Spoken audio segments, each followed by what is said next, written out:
Right, so here's what you get. Nice little sturdy case. User guide. Basically a transmitter unit thing that creates the signal. A receiver and a scanner. And you have a straight RJ11 and RJ45 connectors, basically allowing you to use the females that are on the devices here with the female of a socket. And one little nice addition is the ability to just put this onto crocodile clips. It allows you to send a signal down any wire you like. I'll see why that's important in a moment. Right, here we are, first piece of functionality. Basically you've got a network cable plugged into the transmitter here, and the other end plugged into the receiver. Now, you change the functions by pressing that function button, and this one is just labelled pair, and it does pretty much what you'd expect. It is sending a signal down each pair, and that's the one it's sending it the pair on, and that's the one it's receiving it on. So if a pair's been crossed over in the cable, you can see. And of course, because you know the sequence is 1 through 9, you know if it goes out of order on the receiver here, you know that there's something amiss. You might have been expecting 8 rather than 9. 9 is the shielding on the cable, and you may notice it not lighting up because this is unshielded cable. Now the next function, press this again, that's actually scanning and pairing. I'm going to turn that off because why you'd want them both on at the same time, I don't know. It sends the device haywire. Basically, this is scan. So what it's doing now is it's sending a signal down that wire, which can be detected wirelessly by the receiver. So one possible usage case, here you are, you're back of a cabinet, you've got multiple wires there, you don't know which is the one you want to deal with, you've got the transmitter sending a signal on that, and basically you can go over to it and find out which one it is. Now that was, I had to tap it there to get it. That's on lowest sensitivity. Now if I turn it up, we can. So you don't have to be that close.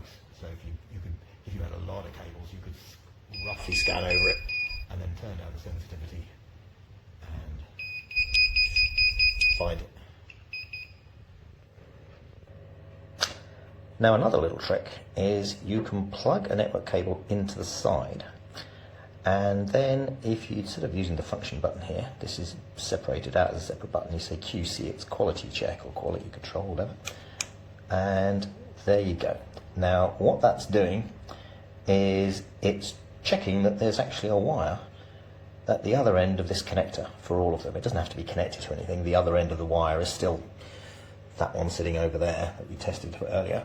So there's nothing on the other end. What it's just doing is it's checking, I presume it's using capacitance or something, it's just checking that there is actually something connected. The idea of this is you can check, if you've made up your own connector, you can actually check that you've got all the wires crimped correctly and it's working.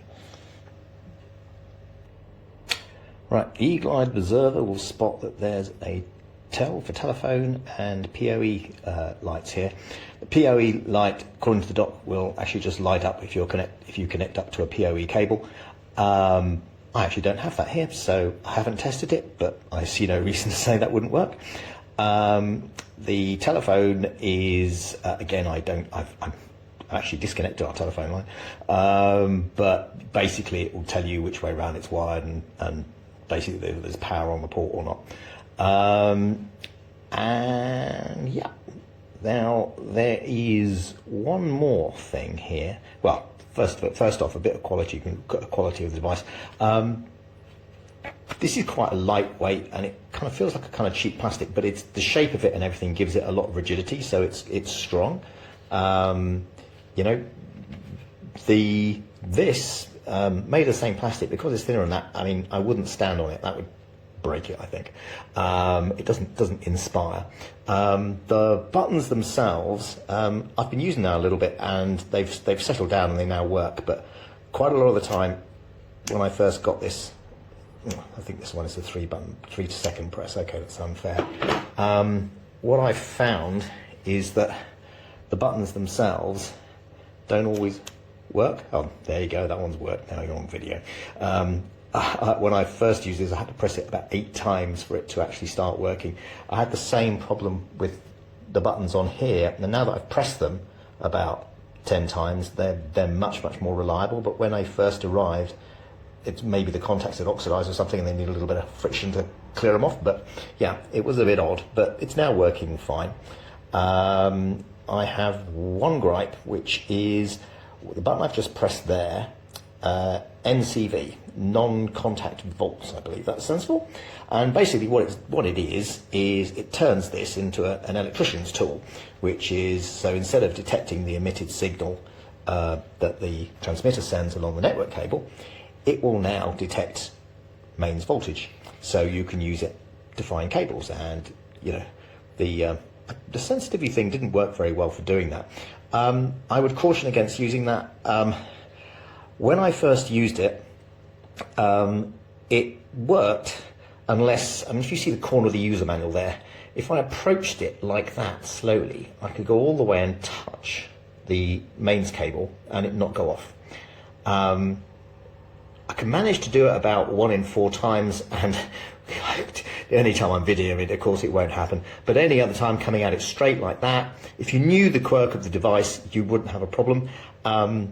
Telling somebody else to go use it and say you can check for mains with this, you know, I wouldn't recommend usage for that. Get yourself a proper one if that's what you want. Turn this thing off. Job done.